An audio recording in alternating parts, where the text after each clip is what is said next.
আজকে দেখব কিভাবে একটা হাত আঁকতে হবে। এর জন্য আমরা এই ড্রয়িংটা করছি। দেখতে থাকো। তো প্রথমে পেন্সিল দিয়ে আমরা এভাবে একটা স্কেচ করে নেব। তবে কোন হাতটা আমরা আঁকতেছি ওইটা ব্রেনের মধ্যে আগে নিয়ে নিতে হবে। আমি হাতটা নিচে করে রাখা একটা হাত আঁকবো। হ্যাঁ, পাশেরটা বুড়ো আঙুল দিয়েছি এবং এই পাশে বুড়ো আঙুল পরের আঙুল যেটা ওইটা আঁকতেছি। তো আমি ধীরে ধীরে দেখাচ্ছি।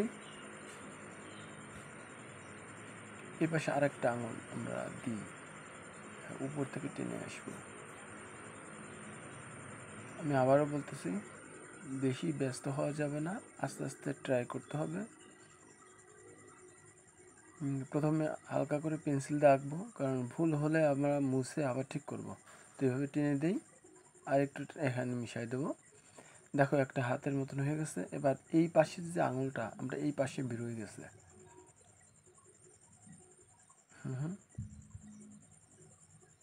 এই পাশে আরও একটা দিয়ে দিই। তাহলে কয়টা হলো? 2 2 4, আর একটা দেবো। তাহলে দেখো 5টা আঙুল হচ্ছে।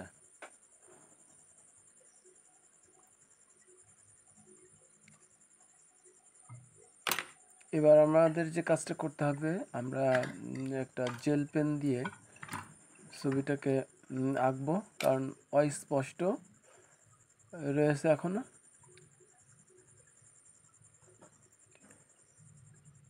আমরা প্রথমে এই পেন্সিল দিয়ে করে নেওয়ার একটাই কারণ, যাতে ভুল হলে আমরা মুছতে পারি, কিন্তু এই জেল পেন দিয়ে একবার করা হয়ে গেলে আর কিন্তু মোছা যাবে না, ঠিক আছে?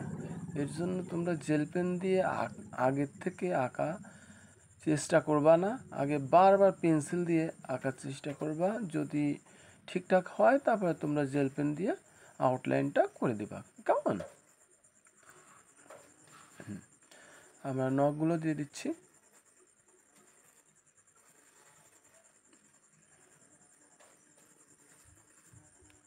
নিচের দিকে হালকা করে টান দিলাম।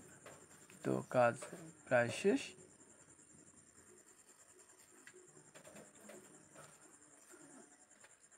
এবার যে কাজটা করতে হবে, শোনো, আমি রাবার দিয়ে সুন্দর করে মুছে দেবো, ঠিক আছে? তাহলে পেন্সিলের যে দাগটা, ওই দাগটা চলে যাবে।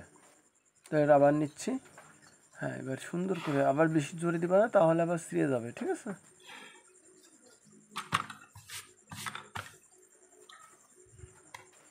আচ্ছা, এবার একটু পেন্সিল দিয়ে আমরা করে দিই, স্কেচ করে দিই, যাতে এটা আলাদা রকম একটা গ্রেডিং আসে। হ্যাঁ হ্যাঁ, সুন্দর লাগবে দেখতে।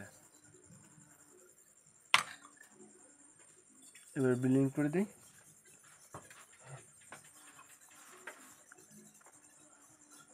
তো ছোট্ট সোনামণিরা, তোমাদের যদি ভিডিওটা ভালো লেগে থাকে তাহলে অবশ্যই একটা লাইক করে দিবা এবং আমার চ্যানেলটিকে সাবস্ক্রাইব করে পাশে থাকবা।